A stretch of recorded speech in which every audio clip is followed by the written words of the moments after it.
I check that I'm audible. Yep.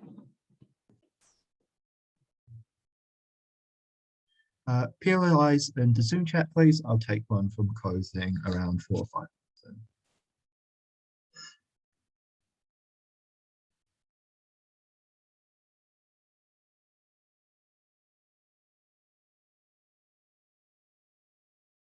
In the height of the migrant crises of 2017, hundreds of thousands of people were pouring into Europe.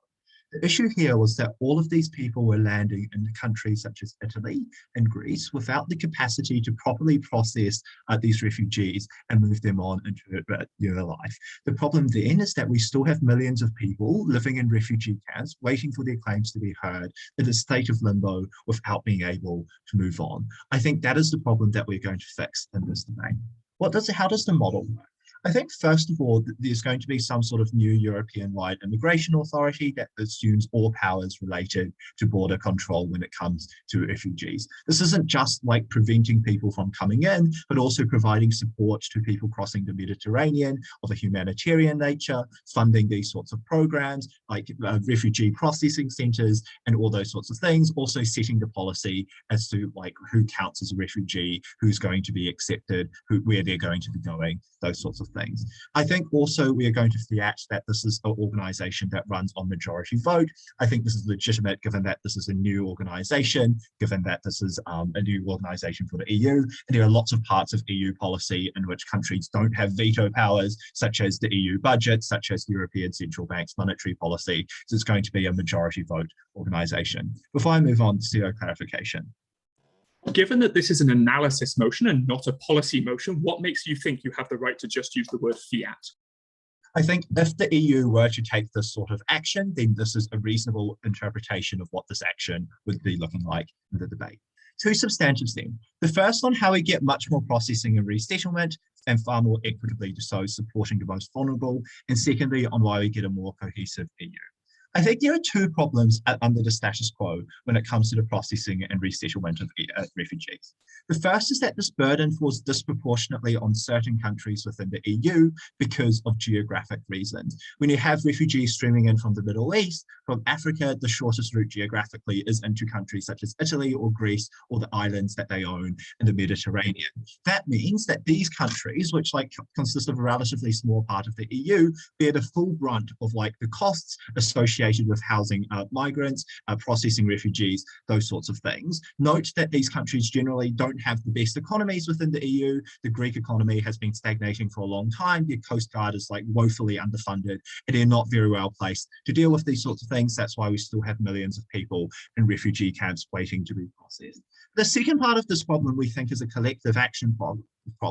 Insofar that a country like Germany decides that it's going to be looser on refugees, or they're going to process them more quickly, there's now an incentive for refugees to come to that country in order to be processed. And thereby, as we saw with Germany, when Germany said they were taking 800,000 migrants, or refugees, they got more than 2 million coming and applying for those claims. So we think because of that, there is a collective action problem that prevents any country, even if they wanted to, from taking in more refugees and processing them more quickly. What changes then under our side? I think there's three key things. The first is that you get massively more funding and support for the processing of refugees and these sorts of policy. Why is this the case? Well, currently this is seen as because of EU policy saying that you have to be processed in the country where you first land.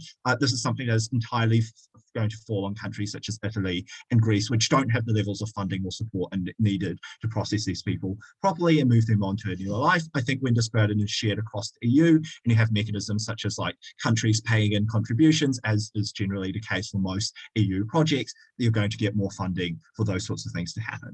Secondly is I think you get a much more equitable distribution of refugees, because insofar that this organisation recognises that refugee policy is something that affects the whole of Europe, as it does because of the Schengen area that most EU countries are part of, because of how the EU is a common market system where people have the freedom to move and live and work in another country. It means you recognise those sorts of things and you get a distribution of refugees where not all of them are now the responsibility of Italy, but every country is now able to take in refugees, given that the northern countries generally have more capacity to take in in refugees, I think you get more people being taken in and also more equitably.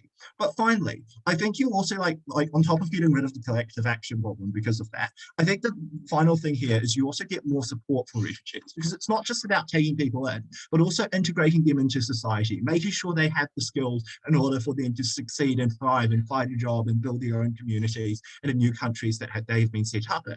I think you're more able to do this when like a variety of countries are taking in refugees and all able to fund the program instead of just one or two countries. I think this is incredibly significant in this debate because we offer to the most vulnerable people in this debate, refugees, a better life in countries, because we show you that more of them are able to be processed more quickly and settled in ways that are more supportive to their lives going on. I think it also shows you that this is going to be fairer for European countries at large because the distribution falls upon different countries instead of just like one or two bear the brunt of that. Before I move on, I'll take a POI from CO. The problem with all of this is still the thing I said at the start. You just assert that this body will do nice things. Why on earth does anyone in the EU have a political incentive to do that? I think so yes, there are countries like Hungary that tend to be quite anti-refugee, but the vast majority of Europe sees themselves as quite enlightened, quite liberal, quite pro-refugee, and therefore there is like this incentive to take this sort of policy. Note that all of the analysis I've given you is that under the status quo, when you're acting independently, you have a collective action problem and states don't take this sort of policy. But under our side, when you like make it Europe-wide, then states are able to do that. And I think most states are going to be welcoming of refugees because of that. Secondly, then, on why we get a more cohesive EU. I think the first thing to note here is that you get massively lowered tensions because of refugee issues, because they are now shared across Europe instead of countries being able to act unilaterally. Note that countries such as Hungary, in many senses, are quite anti-immigration because of their like geographic location, the fact that most refugees or migrants trying to pass through to like France and Germany, etc., have to pass through Hungary first. I think insofar that you have like an EU-wide recognition of this problem and you are giving these states support in order to like make that process more orderly for them and also make sure that they're not taking so much of that of the burden upon themselves, you get less like anti-immigration sentiment within the EU at large. But secondly, I think you also get a greater sense of connectedness and common identity within the EU. And so far that another one of these aspects has gone to collective control instead of like being part of countries at all. You get people seeing themselves as being more connected, more European, and this issue of like migration, in the case of refugees, being more internationalized, therefore you get less nationalism on those sorts of issues. You get better lives for refugees, very proud to propose. Thank you very much for that speech. I now invite the other, please. Am I audible? Yes, you are.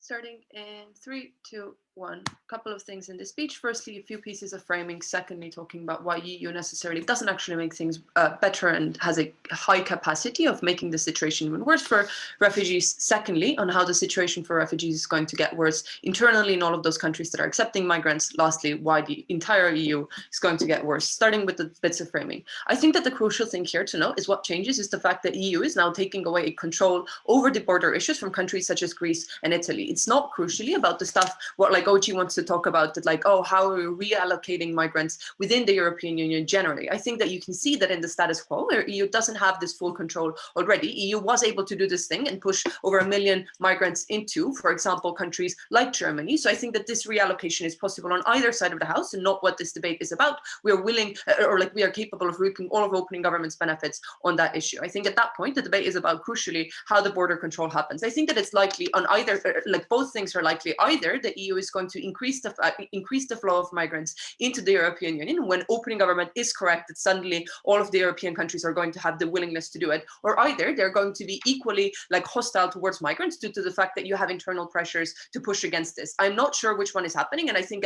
you can have both of those things happening at different points in time. In my case, I'm going to show why either of those options is going to be worse, and I think that on those grounds we're already winning over opening government, and I think like CO should agree to this type of framing as well, given that we're not fiating either of those options. So firstly, why European Union is necessarily going to make the control worse. I think that it's unlikely, like at a point at which it's unlikely that the European Union is actually going to accept everyone, which has its own bad impacts due to the fact that it's going to still be susceptible to the things like internal pressures within the European Union. Even if you have countries like Germany that is very, I don't know, has been willing to accept refugees, it doesn't have infinite amounts of money to spend on it. So I think that you aren't going to get a perfect world under opening government where all of the people fleeing from war-torn areas are going to get accepted into the EU, simply due to the fact that there isn't enough capacity and willingness to do it. What this means is that you're still going to have harsh border controls and trying to get things like knowing who is coming in and like counting all of the people and not actually accepting anyone in. I think it's comparatively worse if this is something that is necessarily only done by the European Union and not by anyone who is from all of those local countries, due to the fact that like European Union has significantly higher resources to do very strict militarized border controls, have high intelligence of actually sending boats back onto the sea, things that are probably less likely to happen on a side where Greece is someone that is in control of this. You can already see this happening in instances where EU does have some control over the border control, and this is why lots of migrants are actually dying on the boats that are being pushed back in the north, pushed back from North Africa through the Mediterranean that are trying to get to the European Union. This is because the EU is clearly EU has obviously been sending like boats back and like pushing all of those migrants to go back to North Africa, where they have to stay in migrant camps in like Libya. I think that this is something that would only get worse on their side of the house, where EU has more and stronger control over countries like Greece, who probably would have to accept maybe a bit more migrants. I think that just the end impact of this is that you're going to have more migrants stuck in like worse refugee conditions when they're in North Africa or dying on the sea on boats. I don't think that either alternative is something that is significantly better. Secondly, why are going to make countries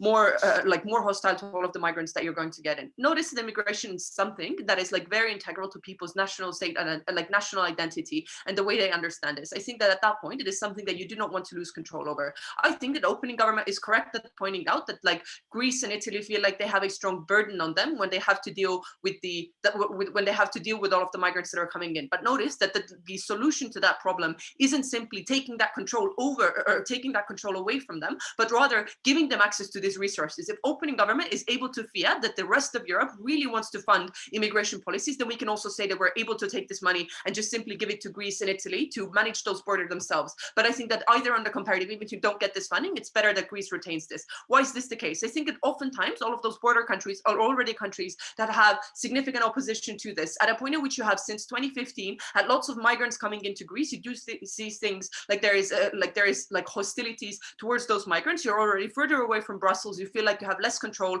over those areas. These are generally poorer countries who are either suffering from the fact that they joined the euro, like we can see Greece, or generally, for example, the Italian economy is something that is also in ruins and is also affected by things like the Belt and Road and like making it poorer compared to the rest of Europe. I think at that point you already have lots of hostilities against Europe. When you're something that is so crucial to your national identity and national understanding of the way your country exists, because that is something that is integral to most people within those countries who are already prone to anti-EU sentiments, at that point that is something that is going to cause anger. And notice this isn't contingent on EU making good or bad policies. This happens regardless of whether EU does do good policies for refugees or it's actually more stingy. On either side of the house, I think it's very likely that Greece is going to feel like something that is very important to them, controlling their own border, is being taken away from them. What this means is that the politics of Greece is very likely to actually get more hostile towards immigrants. Notice that you're still unable to make the process of getting refugees out of one country and reallocating to Greece or reallocating to Germany very, very efficient. That means that all of those immigrants for at least some time are going to be stuck in Greece, at a point at which you're going to increase the hostilities of the country against those people. The situation and the conditions in which those refugees have to live in are crucially going to get worse. The politicians are perfectly able at spinning all of these narratives into making all of the people within Greece believe that these are things that you should not be supporting, because look, the EU is pushing all of those immigrants in, even if there wasn't a tangible change in the numbers of immigrants coming in. At a point at which you already see things like camps being set on fire, I think that is not a good impact that you want to get. Lastly, opening government says things like, oh, but it's going to make the entire Europe more cohesive and everyone is going to love it. I think that they have just simply a very false understanding of the way European Union generally just looks like in the status quo. Most of Eastern Europe already has very anti-EU and very populist politicians saying that Brussels is taking away too much of our national sovereignty and taking away control from us. I think that this is something that is going to get worse. Notice this happens at a point at which you don't even need to have external EU borders, but at a point at which Hungary and countries like, I don't know, Estonia and Lithuania see that the EU is taking away another crucial thing of national sovereignty from them. This just simply signals that these countries are losing more and more to Brussels and losing more control over their own national policies. What this means, it actually gives credibility to all of the politicians that are currently saying that, look, Brussels has too much control over us, when something that is so crucial to your national sovereignty is being taken away from you in the form of border controls, even if it's not relevant to you. I think at that point, you're going to get more populist policies and more nationalist policies. So even if OG succeeds in reallocating all of those immigrants to elsewhere within Europe, then in those countries as well, you're going to see more hostilities, more microaggressions happening against them, at a point at which politicians are very efficient at spinning this narrative and saying that this is something that is likely to happen. And furthermore, you're going to have less willingness for, like, across Europe cooperation, less support for EU values in general. I think that this is something that is simply detrimental to overall European cohesion. This is the wrong problem, a wrong solution to fix this problem. Let's speaker for their speech. Now invite the Deputy Prime Minister.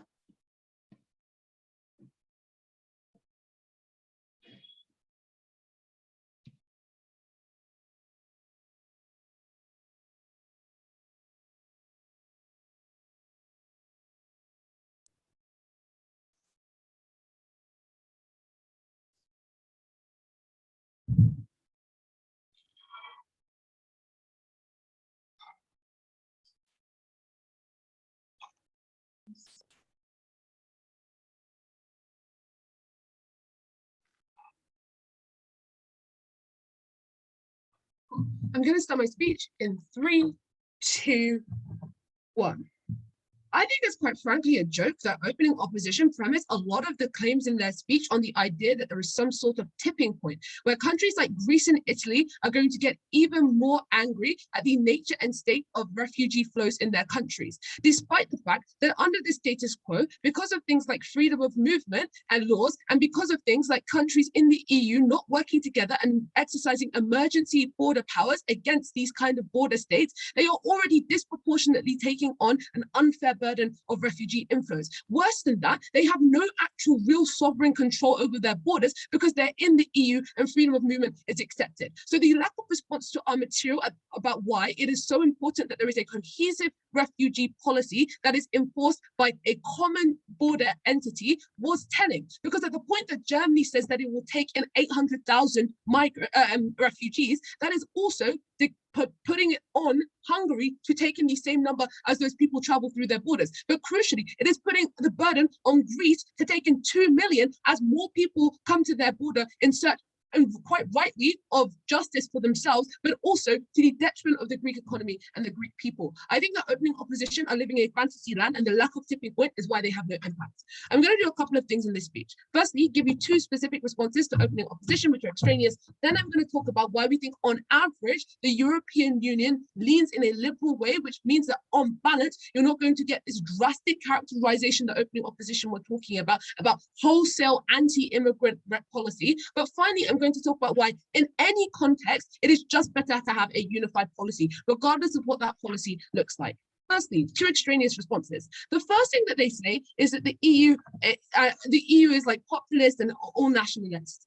I think that even if this is true, even in this context, refugee policy becomes a massive, even bigger political football if that context is true, which damages relationships between countries. The problem is, even if everybody is anti-refugee on both sides of the house, it is only on their side of the house that is perceived through a nationalist context as opposed to a pan-European context. The reason that this matters is because it means that the types of solutions which countries then try to enact, and the types of things that politicians do to stay popular, are going to screw over other European countries. Imagine being Austria, for example, a landlocked country with borders, God knows how many other countries, and every single country in opening opposition's context is in it for themselves. Every single country is exercising emergency border powers, and every single country is pushing refugees like a political football across those borders. Not only is that unsafe for those refugees comparatively, compared to a unified policy, which would have some level of coordination for the entire bloc, but it is also worse for those independent countries at the point that it ruins relationships for other issues within the bloc.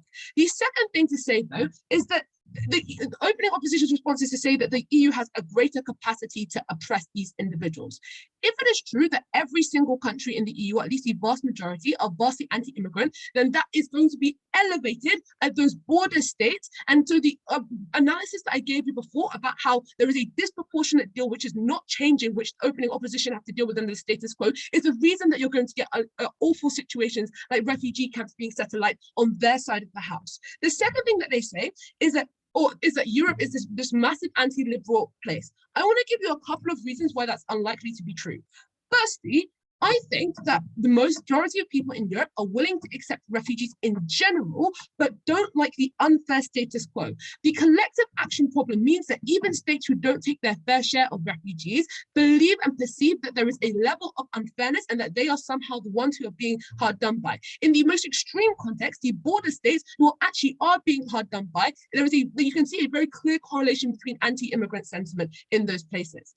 But if you look at the EU Parliament, you also know that there is in general some support of refugees. The European People's Party, for example, a fervently pro-EU party, has been in charge of the European Parliament for the past 3 decades. One of the reasons that hasn't changed even during the populist wave is because the vast majority of people recognize that on net, the EU has been a net positive in their life. I think that gives us a level of goodwill from opening government, even if this is a belief motion, to believe that there is a goodwill for coordination, but that the comparative of the lack of coordination is worse. The second thing, though, is I think that the EU in general does see itself as liberal. It does see itself as pro-human rights. Not only does the EU become actively involved in the human rights affairs of other countries, but even the criteria of entry is some very liberal standards. For example, signing up to the European human rights and the European Court of Justice. But finally, just by international obligations of the UN, you actually have to take in a level of refugees. So this isn't a debate about whether or not people do it. It's a debate about how we coordinate that. Okay, I'm going to talk to you specifically about 2 contexts. Firstly, about why it is the case that we think that you are going to have a level of consensus in the EU. And then secondly, irregardless of what the impacts are in terms of whether the EU is liberal or not, why it's just good to have a cohesive process. Firstly, on what we think it looks like in terms of a veto and negotiation. I think the most illiberal countries actually want this for the reasons that we've already identified. The fact they currently have to take on that disproportionate burden and a unified and codified metric for how it is that we engage with refugees, whether it be more liberal or less liberal, is better than being screwed over by random countries. Notice how it's not just about money. You can't just throw more money at Greece. There are also culture wars which are leading to populism in their country. They do not want to be the place where every single refugee is process, and you are only able to get movement on that when you consider the European Union as an entire entity with flexible borders. Notice how the comparative on their side of the house, unfortunately, is going to be that individual countries, as I say, exercise their right to have extraordinary or emergency powers for their borders, which cements the idea of a lack of European cohesion in the minds of individuals.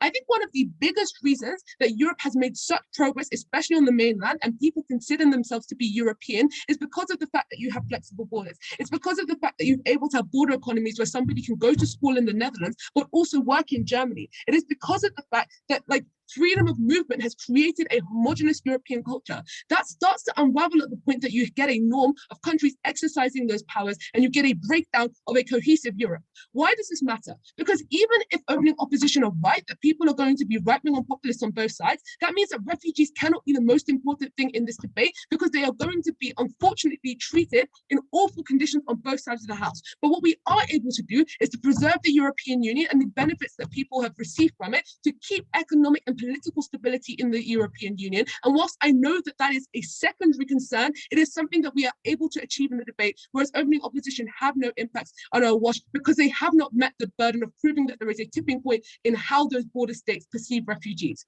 For all of these reasons, OG win.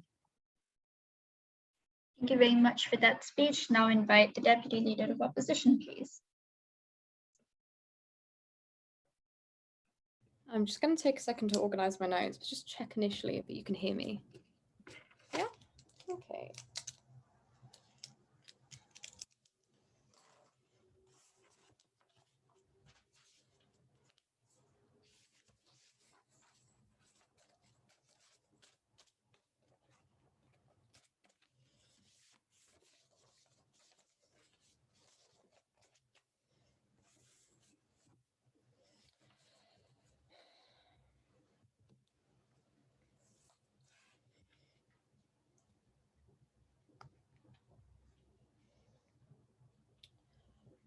Three, two, one. I think tipping points are a naive debate land fantasy, and actually the world is done in shades of grey on spectrums. It is genuinely much, much worse if there is a just net increase of camps being burned in Greece, because that is people who cannot escape, who do not have passports, who do not have family links, who oftentimes lack wealth, who just cannot leave. I understand that it's very easy on an opening government to say, well, the tipping point is how much more visceral, how much worse it can get. It needs to be an entirely new or different impact. But for these people, that is a new and a different impact. And if the EU does anything, if it flinches and makes it worse, the suffering of those people is where the debate is held and why it's particularly important. I think we get a shameful lack of analysis or response to the things that Trina brings in her speech. So what I'm going to do is I'm going to do two things. Firstly, I'm going to talk about why the EU is necessarily not particularly liberal, why coordination is likely to be particularly difficult, re-diving into the stuff that Trina has given you on why the current system is one of the best ways that we can coordinate what is unfortunately an incredibly difficult situation.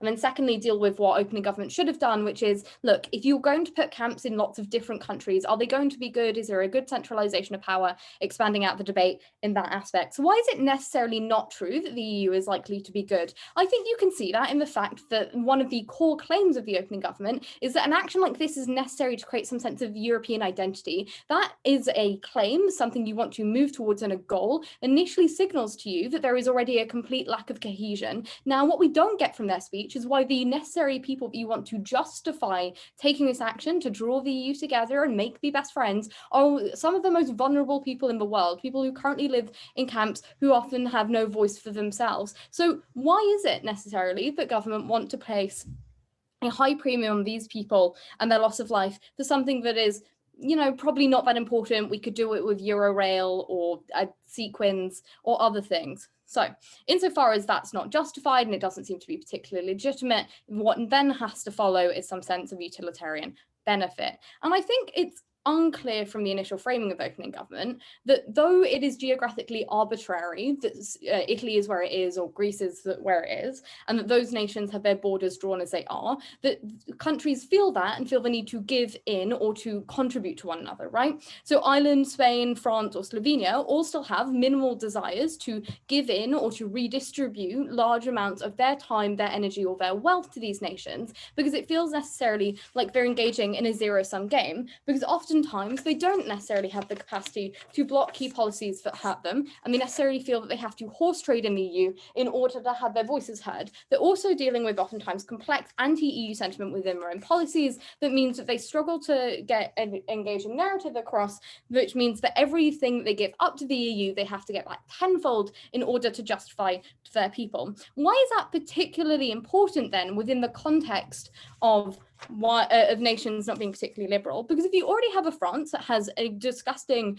treatment of refugees in Calais, if you have already got Ireland that has refugees in squalor and direct provision, if you already have Hungary and Poland with invasion rhetorics, even then, if Germany's olive branch of taking 1 million refugees didn't bring people to the table, it doesn't seem like this is going to happen. And it means that because you don't get any direct benefits of taking refugees, instead you have a broad sense of moral spirit that previously didn't exist, you're unlikely to get this done particularly well. The great harm then becomes, because you feel like you're taking on refugees that you don't want, and you're displacing them from countries whose obligation it is to look after them because they're on the borders and that's what international treaties say you should do, you look after people who are the first to land there, then what happens is that Greece and Italy get the key benefits they currently get out the EU taken away. That means they get a loss of any form of infrastructure or support. That means that they don't get debt relief. That means that they don't get funding turned to them. That means that oftentimes the EU would stop turning a blind eye to the treatment of their relationships with Turkey and the ways in which countries do water policing, the like water crossing stuff. So all of that gets much worse and increases anti-EU sentiment within those nations. So you then have Italy and Greece, who are significantly more anti-EU than they were previously, significantly more anti-immigrant, who now are fighting with other countries within their nations who have taken away the core benefits that we were giving them and doing relatively minimal things to help their refugees. Who does that help? I really don't think it's anyone. Let's take CG at this point. So even if you believe that the European Union is slightly more illiberal than we perceived it to be, isn't the countries on the border significantly more illiberal, and therefore the comparative is still worse on the your side? Right, cool. So why is it necessarily true? So like, I think that the shifts of illiberalism tend to go in waves, right? So the Greeks aren't, necessarily worse or like much more different to like the French, I'd say, but that is stoked up by media fear. It's stoked up by the visceral entry of your country of people you don't know, and the fact that jingoistic right-wing media turns around and fuels a flame. What happens then that means that you can very easily backslide into the kinds of illiberalism we see in Greece, etc. So why is it better to have countries with camps contained than to have to set up new camps and new processing facilities? I think that camps are oftentimes much better because you pool resources. You don't have to do things like split families up. Oftentimes the refugee infrastructure is such that it's very hard to keep people together. They oftentimes travel in large caravans, get separated on the way, are disrupted by human traffickers, etc. So it's just good to have a centralized group or body in one area where you can begin to do things like reconnect families and communities. And it's better that you have a network or web in one place where you can get families back together again. The reunification process is so much more difficult if you're spread across countries and you are forced to move somewhere else, because otherwise you like lose your benefits or you just get kicked out of the camp entirely. Additional to that, when you're all in one place, you get economies of scale. It's just much easier for you to get tents built, to get large amounts of funding, to get the kind of core infrastructure like power, water, sanitation, grid set up, because you know that you're setting them up for 1 million people in this specific area as opposed to just 100,000, etc. Equally, because they're done in island nations or nations with more islands like Italy and Greece, you're more likely to be away from urban areas, which means you're less likely to have like city refugee camp friction. Whilst you do get some form of disruption, they're less likely to happen. Whereas if you're moving into new areas of much more urbanly dense city states or like landlocked countries, you're just far less likely to have that happen. Additionally, that you get with the centralization a lot better overall monitoring and structuring of looking after these people. It's much easier to have human rights watchdogs go into the several big camps in Greece or in Italy and say, look, there are huge issues here and we need to make those much better, than centralizing and splitting them across several nations, some of which have very illiberal press, CF, Hungary and Poland. Thanks. Thank the deputy for their speech. Now invite the member of government to deliver their case. William.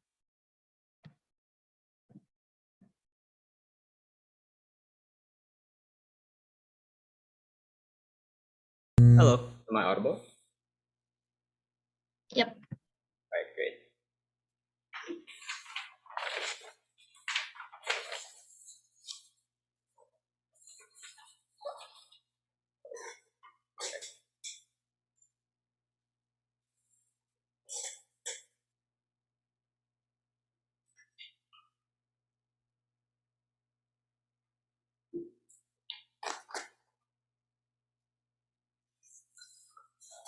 Okay, I'll start my speech in 3, 2, 1. So I just want to clarify again, quotas, the need to be able to take on refugees is largely symmetric. What we are changing is the burden as to who is going to be processing them, screening them, and being able to control the borders as a whole. The first thing I want to note is that I think opening government, and this is why, there are two cases here, right? It's either we can prove that this is significantly more liberal, more accepting body as a whole, especially in particular in comparison to the border countries, and therefore treatment of refugees is likely to be good. But secondly, I'll take the worst case, that you have an incredibly illiberal EU. I will explain why this creates a moral hazard that only creates more refugees as a result. So number one, why are we better for refugees? I think opening government says these are largely liberal governments without necessarily proving them. I think they miss two things. Number one, an analysis of the EU politics as a whole and in general, but secondly, a comparison to the border countries in particular and why they're much, much worse than a centralized EU body. Firstly, why is it that we would prefer the centralized EU, right? The first thing I want to note is the economic conditions of this country. And I think it's quite flippant for opening opposition to simply say you have the same waves of right-wing populism, etc. That's not true. I would note in particular that Greece, Italy, Spain, and Portugal, which are both the east and west borders, are the ones that were most hit by incredibly poor austerity policies around the turn of the century, which was the prerequisite, rather not the prerequisite, but happened right before the migrant crisis. These are the countries that had immense debt crises. That means that the treatment of refugees is likely to be incredibly poor, because they see refugees as threats to the ability for them to be able to take work, because they see refugees as sources of crime, that especially in Greece where they are particularly high, or in Spain where unemployment is particularly high, these are the biggest threats to the nation that are likely to exist. And therefore, why is it instead better to have a centralized EU body? I would argue these are far more likely to be seen as economic assets for a couple of reasons. A, France, Germany, and a lot more of the wealthier European countries have graying populations, and therefore there's a lack of individuals who are willing to take on manual labor. Production is incredibly difficult unless they automate within the near future, which is very difficult to do. And therefore, the pulling in of individuals from these countries are things that are necessarily good things. But secondly, I'd also say the lack of demand for a lot of primary goods that they're able to create simply because they're unable to have that same degree of population growth as they had before, which means that they now have to export, which is significantly harder. We now have more business being able to build up as a result of the increased domestic demand here. Why is this important to note? I'm not relying on these countries just being more liberal as opposed to them just being better people, I think, as opening government kind of implicitly points out. I'd argue even the most selfish of interests here point that refugee acceptance is generally going to be good for these nations. But secondly, you know what? Let's assume they are not very good for refugees. The problem, and I would still like to note, is that things like human rights violations, being able to abuse refugees, are things that are generally frowned upon, will likely get you into trouble with the law, will likely cause sanctioning on your country, etc. Why is it that even in this instance, therefore, we would support a centralized and cohesive EU body? It's not just about the incentive, but the capacity to be able to check and monitor. I.e., I would argue, it's not about the capacity, but the incentive to be able to check and monitor. What I'd argue is that even if opening opposition is correct, and saying that it's easier to have watchdogs in one country, I'd know that if each country has their own individual practices as to how they're going to be accepting refugees, it's not likely they want people to be monitoring and they can close people off from their borders. It's not likely they're going to have massive news and media flocking in to a lot of the human rights violations that they're doing onto refugees as a result. And therefore, it's incredibly difficult to monitor the worst excesses of abuses on the border, and therefore it's just much more difficult to check and balance. In comparison, I would argue a centralized EU body where all countries are aware of the operations, there are continuous checks, auditing, and other forms of monitoring because they're beholden to each and every state, and therefore, even if they don't like refugees in general, the absolute worst excesses as to what can happen to refugees is likely to be prevented as a result of the check and balance that they provide with each other. And therefore, it's just much easier to avoid these incredibly worst off hearts. I'll take a POI from CO. Yeah, given that EU decision-making bodies exist, such as the European Commission, the European Council, and the European Parliament, you are very unlikely to get one centralized body making decisions. Rather, existing EU bodies have to make decisions. How will they do that?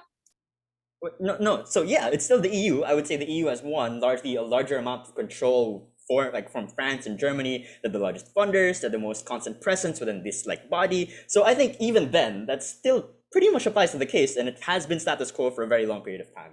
Secondly, you know what? Let's assume this is the most illiberal EU ever. Why is this bad? Because it creates a significant moral hazard for these same wealthy countries, i.e. France and Germany. If they were so anti-refugee, I would argue now no longer have to face the consequences of this, because the costs of being able to screen and process, the costs of monitoring, or the backlash that they get from being able to be mean to refugees in the instance that they're trying to cross the Mediterranean, are things that they will not have to bear through, at least to the same extent as they would have to if they were actively spending on it, actively deciding on it within this motion. Why is that harmful? Because this context of an illiberal EU is the same individuals, or at least the most powerful people within it, are the same ones who have A, active involvement within the Middle East, because they have active ties to America, they were the first bombers in Syria, and they were able to coordinate with the US there. Secondly, there are strong colonial powers within Africa, and therefore a lot of the intervention that also exists there that they see as obligations for their former colonies are also things that they're able to do. What does this mean, therefore?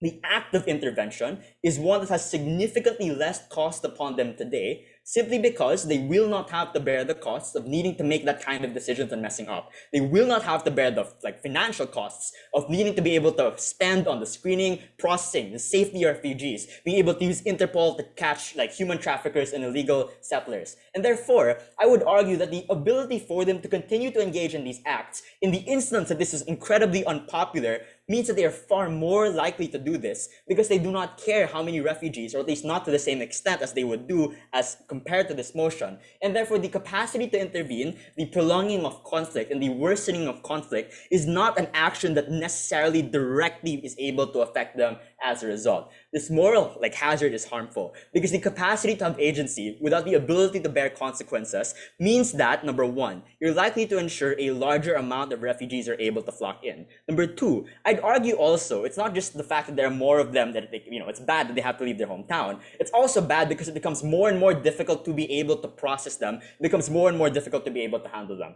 But lastly, going back to the idea that individual countries are handling them, it's easier for individual countries to be able to say that they were not at fault, simply because the burden is too much, is so difficult for a single country, and there end up having to be times where you end up slipping up, as opposed to a consolidated and composed EU effort where you cannot have that same kind of excuse and cannot get away with it politically in the media and are more accountable to this. That's why we avoid it. Very proud to CG propose. Thank you. Thank you for that speech. Now invite the member of opposition, please. Hi, am I audible? Yes, you are. Wonderful. In that case, I'll get started in 3, 2, 1. Last round, I made it through by knowing how the ICC makes decisions. This round, I'll make it through by knowing how the EU makes decisions. That's a nice kind of symmetry. In this speech, you're going to get 3 fairly simple things. 1, a description of how the EU is actually likely to make this decision, not the assertions you get in the attempts to apply fiat in a fucking analysis motion on Gov. 2, you're going to get an explanation of why it is likely that urgency that is necessary in these scenarios is lost because the EU is just fucking awful at making decisions. 3, I'm going to be the first team in this round to notice that the migrant crisis primarily builds up in Turkey, which isn't in the EU, and I'm going to discuss how relations with Turkey change and why that's likely to be bad in terms of the migrant crisis actually happens. Before that, one extraneous piece of response to CG. Refugees and immigrants are different groups of people. All of the economic incentives that CG point to as to why you might want to deal with aging populations in Western countries are about immigrants and not refugees. So those mechanisms are not in this debate. That's unfortunate for them. Otherwise, all rebuttal will be integrated, largely because the analysis on how the EU makes decisions will take out the Gov case. First, let's jump into that then. Let's talk about likely policy outcomes. The first thing I want to note here is it's incredibly unlikely that a new body actually gets made in order to deal with refugee policy. The reason is that the European Commission, the European Council, and the European Parliament already make series of decisions on refugee policies on the European border. For example, the European Commission has been considering proposals to remove the refugee quota that currently exists for quite a while now. That means it is very likely these groups continue to make decisions in the same way that they are in the status quo, and they just ramp up the degree to which they do it. This takes out all of the Gov claims about coordination or having one nice body that is likely to be good because it likes refugees. That is to say, they needed to prove that the way these 3 different decision-making bodies make decisions in tandem is likely to be good for refugees. That also means when OG say the European Parliament is nice to refugees, that isn't sufficient for them to say that these bodies are going to make good decisions, because there are other decision-making bodies that are able to block them. What I want to do first then is just go through these 3 decision-making bodies, explain what kind of powers they have and why you're unlikely to get good outcomes when you conglomerate their decision-making mechanisms. Let's talk about the European Commission first. Broadly, for the purposes of this debate, the thing you should know about the European Commission is that they are the ones who essentially set policy direction for the EU and make proposals to the Parliament and the Council to ratify into law. The problem with the European Commission is on the issue of refugees, they are largely conservative. That is, they say, for example, that 2/3 of refugees who apply ought to be turned back, and therefore they are trying to remove refugee quotas. That means, in terms of making positive policy, it's unlikely that you can get positive policy shifts on GovBench because the people who are proposing that policy are unlikely to make it. If anything, you get bad policy being promoted. And this precedes any benefit coming from Gov, by the way, because they literally never get the good policy coming and proposed in the first place, so it can't get passed. Secondly, let's talk about the European Council. The European Council is a body made up of leaders of countries that are able to vote on the policy that is proposed to them. They don't have legislative power. What that means is a few things. A, the European Council doesn't meet very often, basically 4 times a year, meaning it is very slow to actually pass laws, meaning on Gov, you are just much slower to be able to respond to things. Secondly, to the degree that vetoes exist within this body, it is able to basically block legislation if any individual country doesn't like it. Thirdly, though, to the degree that those vetoes exist, it requires a long time to reach agreement, even when it does have those meetings. So again, it's incredibly slow. It is also often defensive of the rights of individual countries because the representatives of these countries are literally the leaders of that government and therefore are held accountable to some extent of not how they defend the EU, but rather how they defend the interests of that individual country. What that means for a country like Germany, for example, who has lots of power in negotiation with the leaders of other countries because of the dependency on their economy, is that they are often able to dictate that anything that would harm Germany perceptually isn't a decision that they become accountable for, meaning they are likely to not want refugees to be influxing into Europe in a way that they would be accountable for, meaning you are likely to get policy blocked by the Council. Also, or even worse, see the bad policy that the Commission is proposing being passed. Finally, on the European Parliament. The European Parliament also is slow because it has to have large amounts of debate about the things that it does, meaning policy is again slower to pass there. I think the thing I want to know on what OG say, my headphones are dying, I'm just going to switch. I hope everyone can still hear me. Could someone just thumbs up for me? Yeah, cool. In that case, what I want to say on OG is they say, the European Parliament is currently good for refugees. I think the problem is this is likely to shift on Gov. The reason is that the policy on refugee making becomes more proximate to the people who vote for the people who are going to be representing them in the European Parliament, meaning they're more likely to vote defensively, and therefore you're going to see a shift away from the current makeup of the European Parliament so that they pass bad policy as well. All of this means that all of the decision-making mechanisms within the EU are passing policies that block refugees, that, for example, increase border patrols, that turn refugees back, also though that don't give you any of the funding benefits that GovBench push for. Let me talk about border patrols next, because the Gov claim here is that you get more money for border patrols and somehow that's a good thing. I'm going to contend that I would rather just not have border patrols because I think they're pretty fucking awful and GovBench never tell me why they're good. We'll have a mechanism on here. They say, people get turned back. I think the problem is this is policy dependent and OO never respond to the claim from OG that the European Parliament is going to make good decisions on policy, meaning OO can't claim the benefit here. My mechanization is different and isn't policy dependent. The primary risk to refugees is the risk that they engender on their crossings.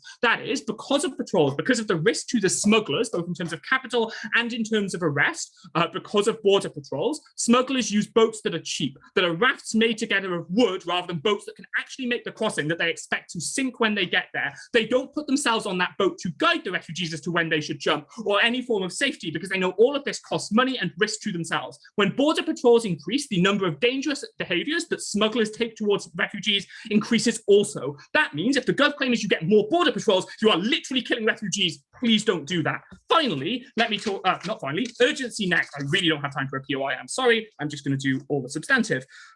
Let's talk about urgency next. The Gov framing here is that refugee camps are piling up in countries like Italy, like Greece, and to some degree like Turkey as well, and therefore we ought to do something about them by giving them more resources. The problem is that all of the problems you face here are incredibly urgent ones. They are ones that you need to solve immediately, or the refugees in that camp are going to gather disease, see COVID, they're going to die due to lack of sanitation, and so on. What that means is you need to be able to make policy decisions quickly in order to solve these issues, especially because the things that drive migrant crises are often fast geopolitical events that suddenly lead to large dispositions of migrants. To the degree that my earlier analysis says that the EU, when it is making decisions as a body, rather than giving states the individual capacity to react, will make these decisions incredibly slowly. Even if it makes them better, it makes them too late, and hundreds of thousands of refugees have died. Finally, let's talk about Turkey. To the degree that in the status quo, Turkey has some degree of connection culturally with countries around it like Greece and so on, it is able to some extent to be able to move the migrant crisis that is building up there into the EU, giving a path for those migrants and those refugees to spread. The problem on Gov is that this becomes unlikely to the degree that border patrols increase and the EU policy-making platforms are likely to block this border. The end impact of this is as follows. the migrant crisis in Turkey just gets much worse. They now have no vent for it. They don't have the individual capacity in order to deal with it. And that means many more, again, refugees die. Secondly, though, it increases the likelihood also of Turkey just preventing itself from ever accepting these refugees because now it doesn't see a meaningful outlet. It's also unlikely to continue its accession route to the EU. I would contend that's bad too, but I don't have time to mechanize it. Look, GovBench are just going to kill refugees. This isn't about their quality of life when they arrive in Europe. It's about whether they die drowning in the sea. Let's not do that to them. CO. Thank the speaker for their speech. Now invite the government to reply.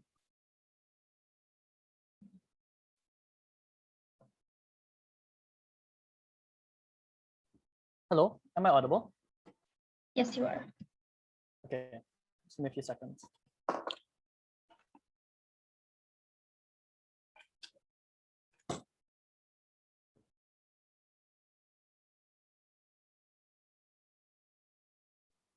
Oh yeah, POIs in the chat, but if I don't take one by 6 minutes, feel free to interrupt my speech. Yeah. Okay, starting my speech in 3, 2, 1. So first thing I want to do is take out the closing oppositions extension because it sounds smart and novel, but if you think about the logic behind it, it's actually quite weak. So their main claim is that the EU is a bad body in making decisions because it has too much bureaucracies with the different councils and different roles or positions that take place. So the first thing I want to point out is a large chunk of the cases reliant on a conservative European Commission, but at no point did they give a structural reason for us to believe that the European Commission is indeed relatively liberal, relatively conservative. When Miko provided you the reasons, that's why in general, a lot of these commissions are likely to trend towards liberalism under our side of the house. But secondly, even if you buy that, it is unclear why the mechanism has to be done through all the other traditional mechanisms of making decisions by the European Union. And the reason is not because of fiat, right? Any other body, assuming opposition is correct, that you need very, very fast-paced actions and decisions, is not relegated to the European Commission and European Parliament. They usually create a separate body necessary to make the decision. A very good example of this is monetary policy in the European, Eurozone. It's not determined by the different organs of the European Union. It is determined by an independent body of the European Central Bank because you recognize the fast-paced nature of this policy. Obviously, the policy makers in the European Union are not stupid and will obviously realize that they need to make if there is a need to make fast decisions, then presumably they're able to do so under our side of the house. And therefore, it's unclear why this policy is necessarily the only mechanism or the only way by which the European Union is able to do so. But secondly, even if you believe that there's some efficiency to the European Union, at no point, and I think it's too late for them to build this at WIP, do they explain why local governments and local policies don't have the same levels of bureaucracy or don't have the same levels of delays that might take place. Noticeably, a lot of the governments in Italy, for example, and Greece have constantly changed throughout time, and therefore there are large periods of time where you have deadlocks with the particular policies you're able to pass. You also have other organs of bureaucracy, like potentially the Supreme Court, which might challenge in any of the particular areas, or things like executive, like negotiations, for example, or different parties trying to filibuster particular policies. So while you might believe that there is some degree of delay that exists within the European Union, at no point do they prove why the comparative is likely to become more efficient under their side of the house. But let's be very, very generous to this argument and assume that they are correct in suggesting that the policy changes coming from their side is significantly faster. I'm actually not certain if that is a good thing. So it's either believe they don't get the marginal benefit or the marginal benefit they claim is not actually a benefit. And here's the reason why. The fact that you can potentially have flip-flopping refugee policies for different states in a particular area means you create far more risk for refugees, them not knowing whether or not they should be able to travel to a particular border, because it's possible that the policy changes once they cross the Mediterranean or go through the long walks around long Africa to be able to reach the European Union in the very first place. That means they are far more anxious, they're far more susceptible to people like smugglers, people who are willing to corrupt the system, because that's the only mechanism by which you're able to get the certainty of being able to go through all the policies, regardless of the fluctuations. So insofar as you're far more likely to have fluctuations under their side of the policy, it's not even clear whether or not that's a good thing under your side of the house. And note that the variance that exists under their side is compounded by the fact that the variance is multiplied by having multiple different countries changing the different kinds of policies they have, and that information asymmetry that refugees have means that they're far more likely to be abused by corrupt border guards or corrupt smugglers that exist under their side. So even if you believe that they're far more likely to have fast-paced policy, it's unclear why that's actually a good thing. That's why the extension is out of this debate. The second thing they suggest is Turkey. Note that the model does not have to be that they keep them in the European Union, because the motion is about full responsibility, not where the operations lie. So insofar as you have an agreement with Turkey to keep like 1 million refugees, it's unclear what it changes on either side of the house. And in fact, you have significantly greater bargaining power if you're the entire EU negotiating with them, as opposed to the individual countries that exist, because obviously the economic advantage and the economic concessions you can potentially give them if you're Greece, the Portugal, or Italy is significantly smaller than the fact that the entire European Union is negotiating. So if anything, the argument of Turkey falls under our side and not theirs. That's why CEO is out. I want to deal with opening opposition now. So their main claim is that you're unlikely to read to the pro-refugee policies that exist. So I agree, opening government asserts that they're likely to be liberal and democratic.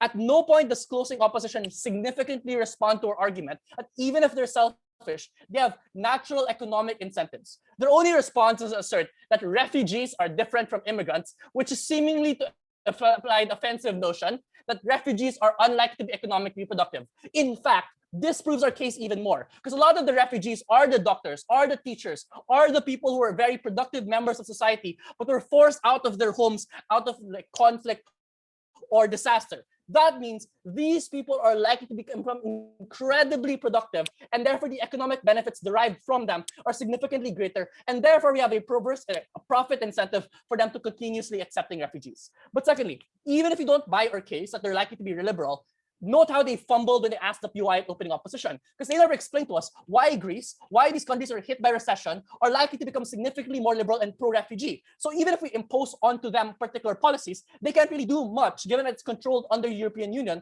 as opposed to under their side, where they might be less imposed on, but the fact that they don't have any control to protect the refugees means they're significantly worse off under their side of the house. Before I move on, is there a POI from CEO? Yeah, I'd ask you don't put words in my mouth. The difference between immigrants and refugees is that immigrants aren't caught by this policy, but they do fulfill the economic needs of countries like France and Greece, and therefore all of your analysis, despite your offensive response, isn't in the debate. No, I just said that it is the refugees who also fulfill the economic needs of these countries. That's exactly why it's important for us to be able to keep them. You don't respond to that point, and that's why you can't win this debate. Okay, moving on then. Even if you believe that these states are likely to be illiberal, Miko takes you the worst case scenario, and while you're far more likely to do things like interventions, you're far less likely to be deterred from doing harmful actions within the Middle East and North Africa, because you recognize that there's no economic cost to you insofar as these countries are likely to be problematic. The next issue then is what's better for refugees. So coming from opening opposition, they first say, we can benefit from economies of scale. The EU having responsibility over these refugees does not mean they have to be separated in all different camps, right? In fact, you're far less likely to be centralized under your side of the house when you have individual countries trying to deal with the particular camps that exist under your side, or significantly better. But secondly, they suggest that abuses can exist. And I agree abuses can exist on either side of the house, but what CEO does not respond to is the fact that the abuses are far less likely to happen when there's greater scrutiny and oversight, because you have multiple different countries with some of them potentially being more liberal than others, and are likely to call out the different abuses that exist, as opposed to individual countries can hide under the guise of sovereignty and their own domestic policy. At the end of this debate, we proved to you why we're far more likely to save refugees, but even in the worst case scenario, we're far less likely to reduce the conflict that causes refugees. That's why we're very proud to propose. Thank you. Thank you for that speech, and I call upon the last speaker of this debate, opposition. Okay, I'll take POIs in the chat, and I'll assume I'm audible. Yes. Cool.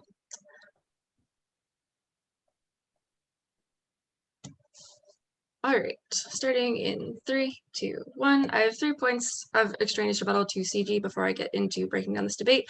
I'm going to talk about goodwill in the EU, and secondly on efficacy of migrant policy, but before that, the rebuttal. So the first thing in response to Turkey, I think the point that Reese is actually making is that the EU is just likely to repeal the agreement they already have with Turkey, whereby Turkey does send their migrants abroad because Turkey now views the EU as infringing on its borders. I.e., if there is a harder policy in Greece and Italy that's not letting migrants go there anymore, Turkey is just not likely to want to let refugees in at all. They also have harder borders, which means you have locked refugees systematically out of gaining access to a better life. It is also comparably better, and there was no response to this from CG, that Greece is the one that negotiates the deal with Turkey as opposed to the EU's bodies itself, because they are culturally similar and also have more proximity to the actual issues at hand, i.e. those that are in charge of Germany, who are actually seeing what's happening to refugees firsthand, just don't have the same understanding of the immediacy of the crisis, which is actually why there was a massive delay. I'll talk about that a little bit more. The second thing that CG says is that media organizations will be less good at checking against these things. I just don't know why there's an impact here that says these stories will have any meaningful change in this debate, i.e. you would still need to build up internal EU political pressure to actually change the policies enacted by the European Union in the same way you would for like Greece or Italy. This is symmetric.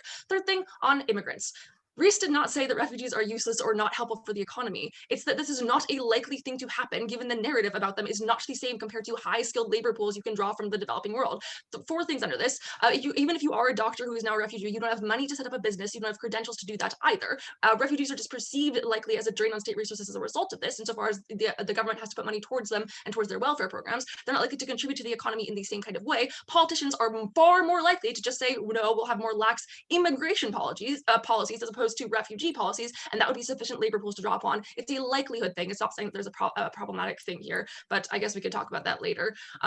Yeah, cool. Third thing, CG, there are reasons beyond refugees for European states not intervene internationally. I think it's politically unpopular for there to be like a drain on state resources that's going towards interference abroad. Usually it looks like just being trapped in conflicts that could go on forever. I don't think refugees are the tipping point for whether or not like Europe is willing to interfere in these kind of things, especially when it costs a lot of money to like continue to fund armed conflict that your constituents likely view as being a negative thing, insofar as that's taking away from their ability to like have better access to state resources themselves, the same reason that there is anti-refugee sentiment. Cool, I think it's enough for CG. They're probably out. Let's just go break down the other things that happened in the debate. First, on goodwill in the EU. I think OG, and this is a problem that's been brought up by a lot of people, just does not explain to any sufficient degree why the EU actually has a good political incentives to do any of the kind of things that they claim. They basically just try to assert and use fiat power on and believes that motion, which is wild, to say that this will just be fine and broadly just blip over the idea that like, oh, the EU is liberal for some reason that's never mechanistically proven, meaning we're probably over them. 2 problems, I think there's just literally no analysis for why politicians will act in this positive way. They try to expand on this at DPM and basically say the EU sees itself as liberal and the citizens see the benefit of the EU.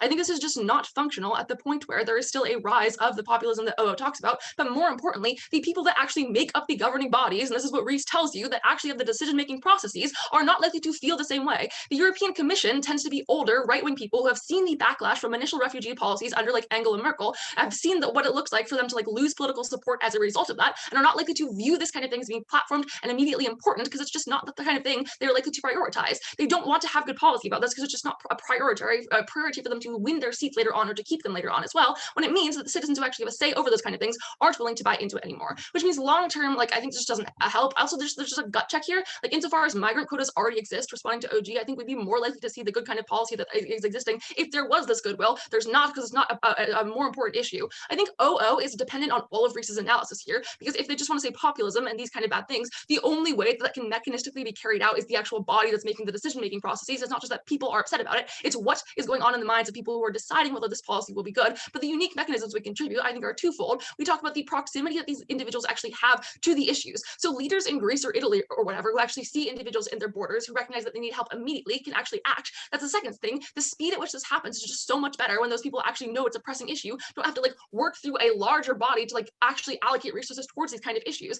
The impact here, I think, is very, very clear. That's the actual reasons you don't get resources toward refugee camps, insofar as that like they're just not seeing it as a proximate issue to them, and they're just not seeing it as something they need to do immediately, because it's not something that means they're going to lose voter support at all. The comparative, though, I think why we're winning very clearly, is that Greece and Italy actually can act quickly. They have the same incentives. At least they do it faster when it's not 4 times a year, even if sometimes they're not great. It does happen quicker, and they can still lobby the EU to have resources to put towards their migrant programs. Insofar as things like migrant quotas already exist, there's probably some degree of political will to which that still exists. So there's not really a resource trade-off either.